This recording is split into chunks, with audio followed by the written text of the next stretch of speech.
Well, at the game happening in Guyana, in Georgetown, Guyana, West Indies won the toss and chose to bowl first. With Papua New Guinea at the halfway stage, are 57, but they've lost 4 wickets.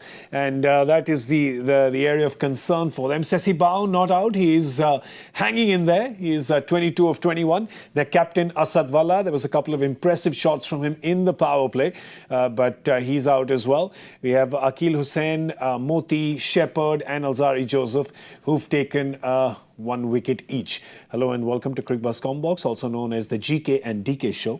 And the one thing we'll tell you is that DK's prediction, absolutely correct. Well, I won't even call it prediction because that means that it didn't come from a place of knowledge. It came from a place of knowledge when you told us that this pitch is going to be a turning pitch. Geez, some of them are like cars in Gurgaon. They're turning without giving indicator. It is. It's always a tough pitch for batters to start on. And the fact that you have finger spinners makes it even harder. At least if you have wrist spinner, there's a chance that, you can get the odd bad ball. But from a finger spinner, they're a lot more accurate. So it's making things really hard for Papua New Guinea. You also need to understand, having played the standard of cricket they're playing, for them to come and play these world-class bowlers is an experience in itself. So it's understandable if they are finding it hard to get going. The ball that Akeal Hosein especially bowled to Legasiaka, that ball that completely foxed him. Actually, they got foxed a few times by Akeal Hosein, especially in the power play. You could tell that they haven't faced this level of skill utilizing the surface. The combination of both those things. Oh, you have to cut them some slack because Akeal Hosein is a world-class bowler with the new ball. He gets that arm ball which comes in a lot, and it's not easy for right-handers to take it on because always targeted at your stump. You miss it, you're either LBW or bowl. That's his main potent weapon in the power play, and that's why he's so successful over a period of time in franchise cricket, and you can understand why Siaka found it really hard. Yeah, this pitch is really taking a lot of turn, and of course West Indies have 3 spinners.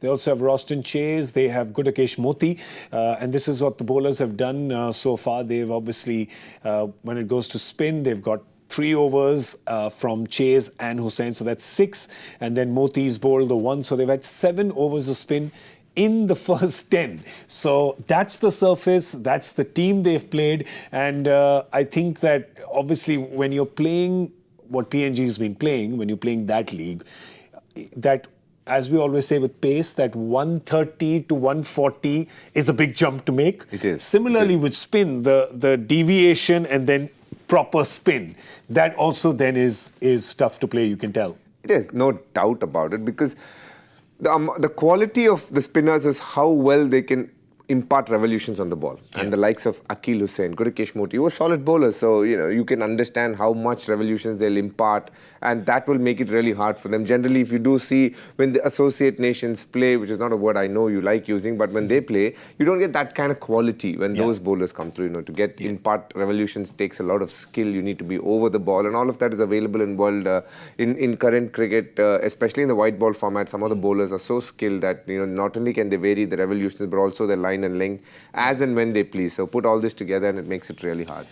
But the way they're batting right now, obviously they have the player that we've been watching out a lot, Charles Amini's on the pitch right now. You still have Sesi Bao who's batting. Do you think they can dare to dream a little bit? Maybe try to set a 130. What do you think they can get 70 odd in the back 10? I think it's going to be really hard work. It's not going to be easy. It's a slow outfield as well, slightly bigger ground than most other grounds in the Caribbean. So I'd be very surprised if they get to 130.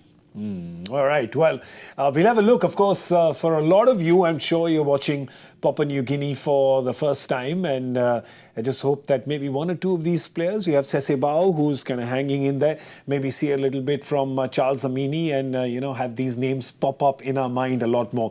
Meanwhile, West Indies, you got to say, even with their fielding, the catch that Roston Chase took, just with their bowling, they are looking, if you're a West Indies cricket fan, right, irrespective of the fact that you're playing an underdog, they're looking solid. Right? They are. Yeah. They've been playing some real good cricket, and you can see them coming together. Now, there's not too much crowd today, but I'm sure as the tournament progresses and as the bigger games come along, you'll see much bigger support for West Indies, and that's going to spur them on to do some special things in this tournament.